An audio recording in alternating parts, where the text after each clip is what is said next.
At the Easter Vigil, we celebrate the light of Christ, which we carry, filled with hope, into a world of darkness and uncertainty. In the shadow of the St. Foy massacre this past February, with tensions escalating between nuclear powers and refugees on the move, the invocation of hope seems premature to some and dangerously naive to others. More personally, the spirits of some may be dampened this Easter by illness, bereavement, family breakdown, addiction, and unemployment. When hope seems to slip away, fear takes its place and we are robbed of peace.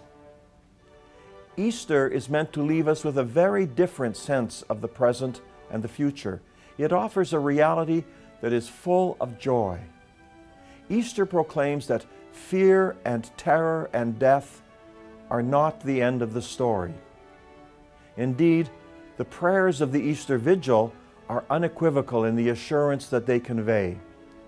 If we keep the memorial of the Lord's Paschal solemnity in this way, listening to His Word and celebrating His mysteries, then we shall have the sure hope of sharing His triumph over death and living with Him in God.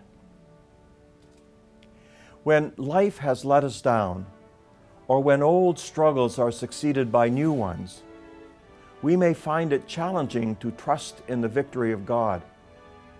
This is the reality for many people, even those who have unremittingly devoted themselves to the love of God and neighbor.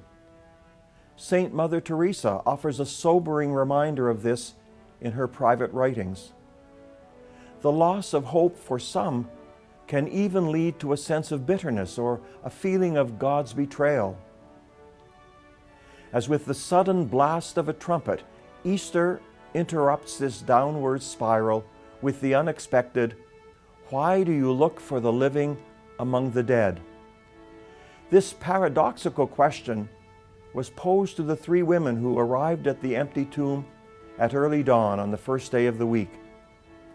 What they eventually discovered could not be predicted from life's natural cycles, for just as old age is not followed by youth, so Jesus' death could not naturally be followed by life.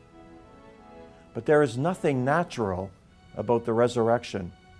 It is an event in which time and nature are themselves turned upside down and inside out.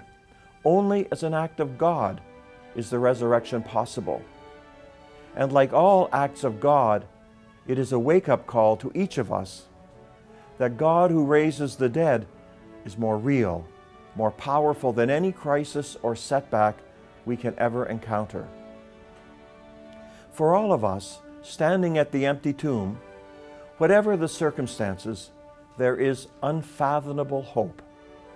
There is hope for those on the peripheries of society, hope for governments and leaders, hope for the church in this time of purification and renewal, hope for you and for me striving to lead a holy life.